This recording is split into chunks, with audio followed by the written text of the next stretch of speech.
Ok, então vamos lá, abram sua Bíblia em Mateus 10, 34. Amém ou misericórdia? Amém. Vou ler aqui com vocês. A minha versão é um pouco diferente, tá? Não imaginem que vim trazer paz à terra. Não vim trazer paz, mas a espada. Muita gente pensa que seguir Jesus, agora se converteu, virou crente, né? Então agora vai ter uma vida cheia de bênção, né? Só bênção. É assim ou não? Nem sempre, né? A vida cristã é uma vida de renúncia, é uma vida de escolhas muito difíceis na nossa vida. É uma vida que tem bênçãos, mas também tem muitas lutas. E Jesus foi muito claro, ele não veio para que a gente ficasse aqui no conforto desse mundo. Ele veio para nos chamar para uma vida nova e transformar os nossos corações. E esse evangelho, a palavra de Deus, ele separa a luz das trevas e a verdade da mentira. Nos traz entendimento e sabedoria para fazer as escolhas certas na nossa vida. A paz que Cristo trouxe não é a paz com o pecado, não é acomodando o pecado, não é essa paz. E nem com a injustiça, mas é a paz com Deus. É a reconciliação com Deus mediante a submissão do nosso coração a Ele. A paz que Ele oferece é diferente da paz como o mundo entende, como ausência de conflito ou tranquilidade emocional. Cristo não veio para tolerar o pecado, irmãos. Nem veio para acomodar o pecado nesse mundo para nos trazer paz para isso. Aceitar Cristo significa morrer para o eu, fazer escolhas muito difíceis, renúncias. Renúncia ao egoísmo, renúncia ao eu. Isso só acontece quando o ser humano submete a sua vontade, a vontade de Deus, e abandona os seus maus caminhos e começa a andar nos princípios que Deus tem para a sua vida. A minha história, talvez alguns conheçam aqui, outros não, né? Mas eu tive uma história bem complicada. Eu fiquei 10 anos longe da igreja. Eu me batizei em maio do ano passado. E eu estou vivendo ainda esse primeiro amor, né? Espero viver esse primeiro amor até a volta de Jesus, em nome de Jesus, né? Até a volta dele estarei nesse primeiro amor. E quando eu aceitei Jesus, foi muito difícil. Eu abandonei muitos sonhos. Eu abandonei casa, abandonei um noivado. Eu fiquei 1 ano estudando a Bíblia. O pastor Robson ia na minha casa e estudava a Bíblia conosco. E eu sempre falava para o pastor Robson, olha, pastor, tem que ser assim, ó, o beabá, porque ele não conhece nem a história de Adão e Eva, ele não conhece a história de Noé, então tem que falar assim, ó, tudo certinho para ele conhecer. Quando fechou 1 ano de estudo bíblico, só uma pessoa tomou a decisão. Então eu tive que fazer uma renúncia, e foi muito difícil. Abandonei tudo. Abandonei hábitos, abandonei meus sonhos, abandonei amigos, para viver o propósito de Deus na minha vida. E não foi um caminho fácil. Algumas pessoas que estavam fora da igreja, amigos meus, diziam, mas Alana, tu é maluca. O que tu está fazendo da tua vida? Tu está largando um noivado, tudo certo, para viver o quê? Numa religião que te limita, numa religião que tu vai perder a melhor época da tua vida. Que te limita a fazer coisas. Por que tu vai fazer isso? Isso é loucura. Aos olhos humanos, muitas vezes, para quem não entende os propósitos de Deus, pode parecer loucura. Eu estava no meu quarto chorando. Eu disse, Senhor, eu quero viver. Eu estou aqui, eu estou dando o primeiro passo, com muita dor no meu coração. Mas eu estou dando o primeiro passo de fé. Eu quero viver os teus propósitos. E no meu quarto chorando que eu encontrei verdadeiramente a Cristo. Se eu pudesse dar um conselho dessa minha experiência, se eu pudesse dizer algo para vocês nessa noite sobre isso, eu diria assim, ó. Irmãos, se vocês estão enfrentando uma batalha na sua vida, escolhas difíceis na sua vida, somente respira e sente a brisa do caos na tua vida. Porque é nessa brisa do caos que Deus está te moldando. É nessa brisa do caos que Ele está arrancando as raízes que você tem preso neste mundo. E que muitas vezes são raízes profundas que fazem com que você perca o céu. E cada vez que Ele arranca uma raiz que você tem neste mundo, dói bastante. Mas é necessário, porque Ele está te moldando para aquilo que você nasceu para ser. Em Mateus 10:37, vamos continuar a leitura ali, o que diz? Quem ama seu pai ou sua mãe mais do que a mim, não é digno de mim. E quem ama seu filho ou sua filha mais do que a mim, não é digno de mim. Jesus não está dizendo assim, vocês não devem amar sua família, não devem amar seus filhos, seus maridos, suas esposas. Não é isso que Deus está querendo dizer. Mas Ele está querendo dizer que Ele deve ser o centro de todo o seu amor. Ele deve estar em primeiro lugar sempre na sua vida. Lembre-se, irmãos, fé não é sentimento. Muitas vezes a gente se apoia no nosso sentimento. Eu estou sentindo que eu devo ficar aqui, eu estou sentindo. O coração é enganoso. Fé é obediência a Deus. Eu tenho certeza que quando Abraão entregou seu filho Isaque, ele não estava sentindo nada mais, nada menos que medo. Ele estava sentindo medo. Mas ainda assim, com medo, ele foi lá e entregou algo que era mais precioso para ele, que era o seu filho Isaque. E tem um livro de Ellen White que fala que todo o céu observava com intenso interesse o que Abraão ia fazer ao receber essa ordem. E o maior teste de fé aconteceu para nos mostrar que devemos colocar Deus acima de todas as coisas. E eu pergunto para você nessa noite, será que tem algo que você está colocando acima de Deus? Talvez um relacionamento, talvez uma carreira, talvez um hábito escondido. Tem algo que você está colocando acima de Deus nessa noite? Deus quer que você faça uma oração sincera para Ele. Porque muitas vezes nós temos hábitos escondidos. Temos coisas que não queremos mexer, porque tá bom, tá confortável, deixa ali, ninguém tá vendo e eu também não quero, não estou pronto para lidar com isso agora. Mas, meus amigos, existe uma batalha espiritual muito grande. E Deus pede para você, não é eu que estou pedindo. Deus pede para você que você entregue com sinceridade, coração sincero, tudo nas suas mãos. Porque Ele vai te moldar. Ele vai tirar as raízes que vocês estão aqui, que nós estamos, neste mundo. E isso dói, mas é necessário para o propósito que Ele tem para a sua vida. Em Mateus 10:38, vamos continuar a leitura. O que diz? Quem se recusa a tomar sua cruz e me seguir, não é digno de mim. Tomar a cruz significa morrer para o pecado e viver para Deus. A cruz, ela representa dor, sacrifício, essas renúncias que nós estamos falando. É renúncia ao eu, ao egoísmo que existe dentro de mim. Mas também a cruz é símbolo de salvação e vida eterna. E Paulo, em Gálatas 2:20, diz: já estou crucificado com Cristo e vivo não mais eu, mas Cristo vive em mim. Então, tomar a cruz significa renunciar o eu e aceitar o serviço de Cristo em toda e qualquer dificuldade que enfrentamos. Quais as renúncias, dificuldades que vocês estão enfrentando? Sabemos que a vida cristã é uma vida de batalhas. Talvez vocês estão querendo fazer o certo enquanto vem todo mundo fazendo o errado. Talvez vocês estão enfrentando em perdoar alguém que feriu vocês. Talvez orar quando o corpo quer dormir. Ser honesto quando é muito mais fácil mentir. Teve momentos na minha vida que eu falei assim, Senhor, tá pesado demais. Eu não estou conseguindo, tá pesado demais. O Senhor disse que não daria um fardo maior do que eu posso receber, mas está pesado demais. Mas eu sentia, nesses momentos que eu sentia a presença de Deus, e eu só quero segurar na sua mão, não solta a minha mão. Porque o Senhor estará comigo em toda e qualquer dificuldade, e eu creio nisso.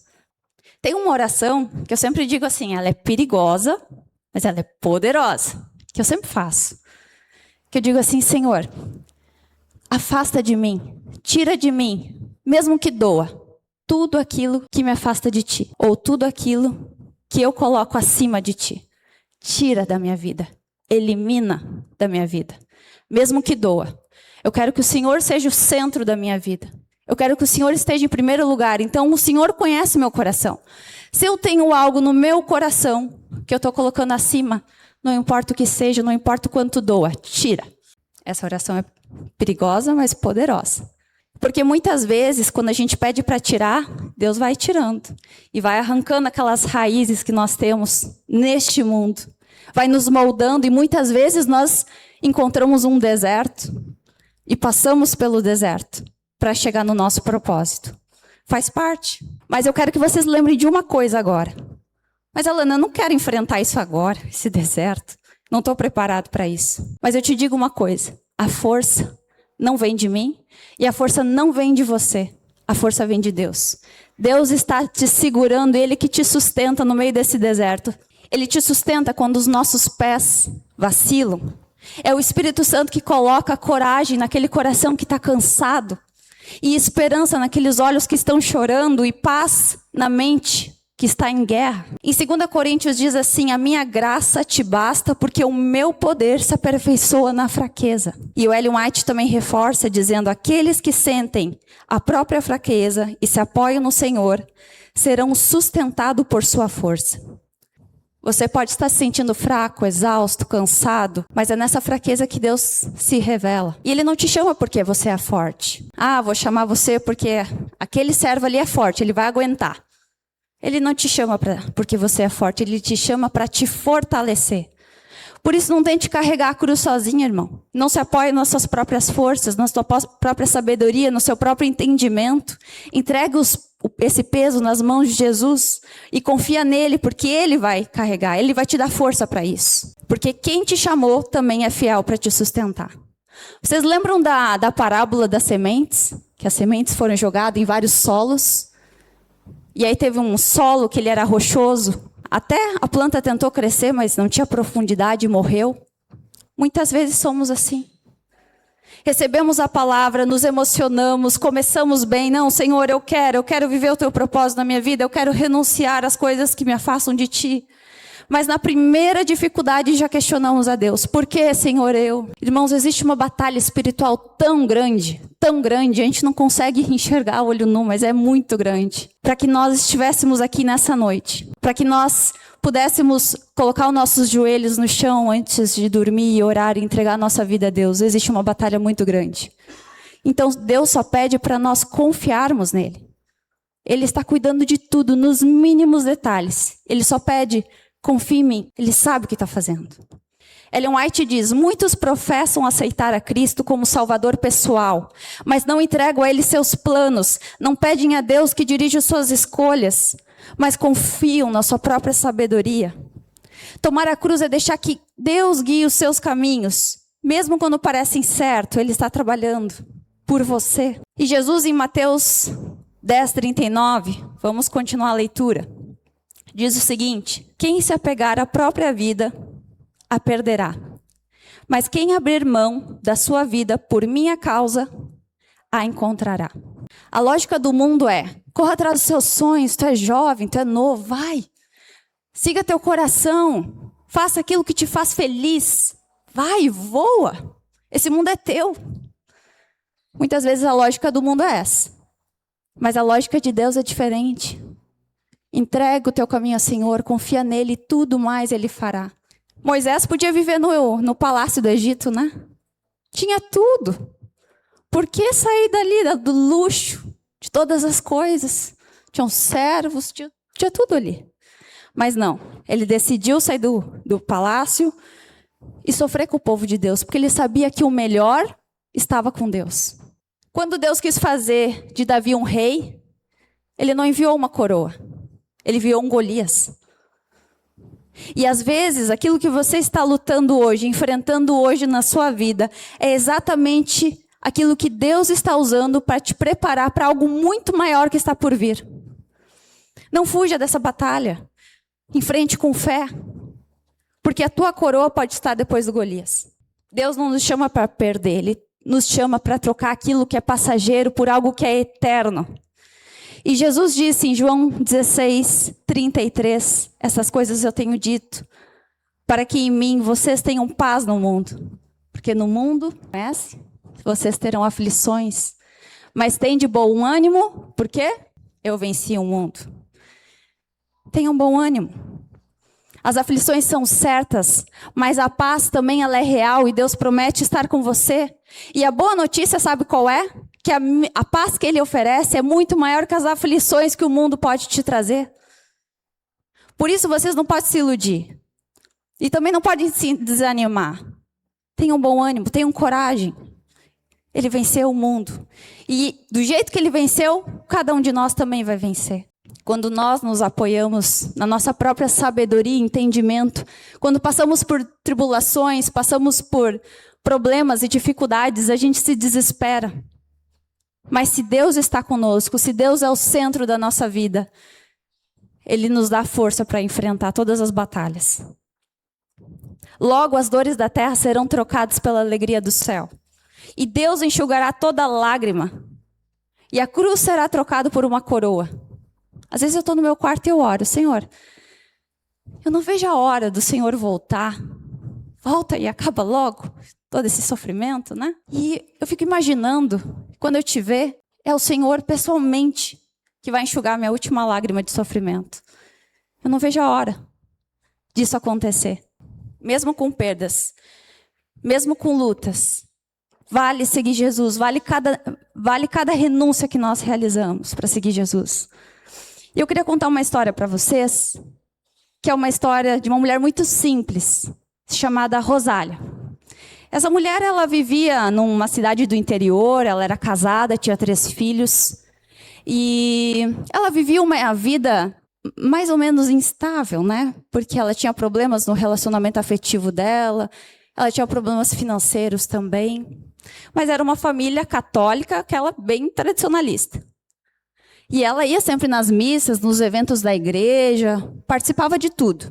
Mas ela sentia algo no coração dela que não estava completo, não estava preenchido, estava faltando algo e ela não sabia o que era. E aí um dia ela foi para a casa de uma vizinha, e essa vizinha era adventista. E elas ficaram por horas falando, conversando sobre a volta de Jesus, falaram sobre o sábado, e ela começou a se interessar. Ela disse, nossa, mas eu nunca ouvi falar disso. Eu vou começar a ler mais a Bíblia. E ela começou a ler a Bíblia em casa.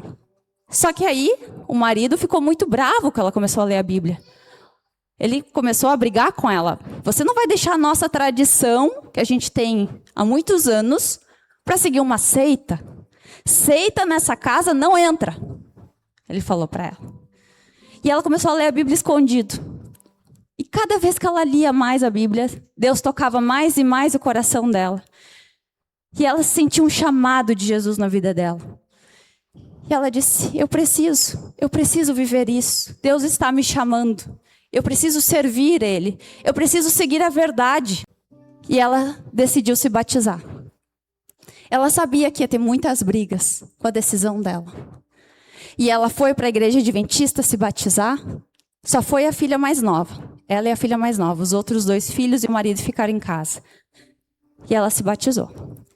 E o marido dela disse para ela, ó, se tu voltar para casa, tua mala vai estar lá na rua.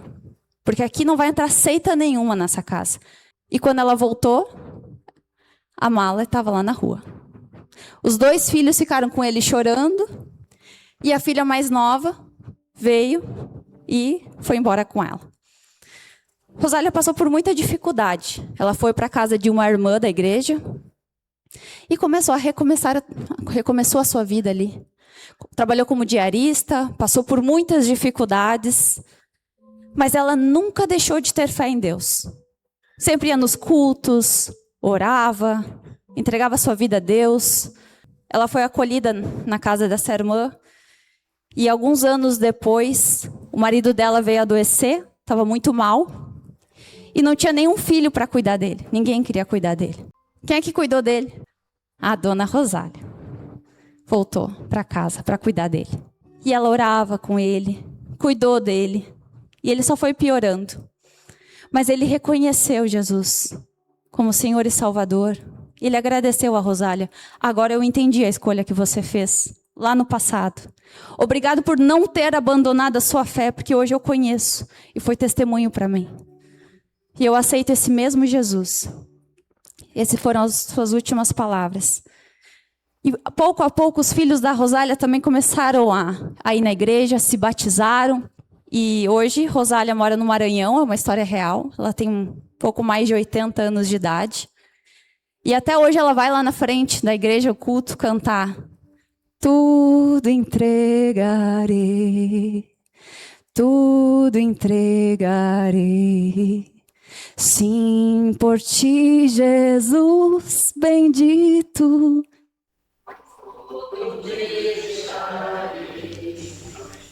Amém. Meus irmãos, renunciar não é perder. Às vezes é temporariamente ser quebrado por fora para ser restaurado por dentro. Quando você toma a sua cruz e segue Jesus, Ele cuida dos frutos, mesmo que os frutos demorem a aparecer. Quem perder a sua vida por amor a mim, acha lá. Os que se entregam a Deus em amor e obediência encontrarão em cada renúncia a verdadeira alegria. E hoje, nessa noite, Deus está te chamando para te deixar aquilo que te afasta dele. Entrega a Deus. Faça uma oração sincera.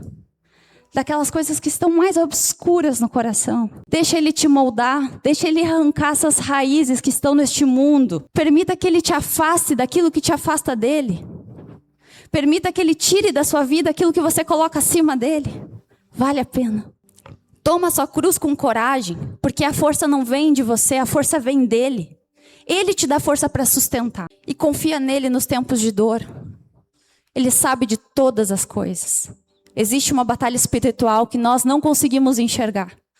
Mas Deus enxerga. E Ele cuida de você nos mínimos detalhes. Você aceita viver essa entrega? Talvez você esteja lutando, enfrentando algumas perdas. Talvez você esteja enfrentando algumas renúncias ou solidão. Talvez você esteja esperando que Deus mude algo na sua vida que Ele não mudou ainda, ou que Ele não te deu, ou que Deus está em silêncio. Mas, irmãos, o céu está mais perto do que você imagina. Renove a sua entrega a Jesus. Escolha seguir a Jesus, mesmo que você caia, mesmo que doa, mesmo que tenha renúncias, mesmo que Ele arranque as raízes do mundo. Ele está te preparando.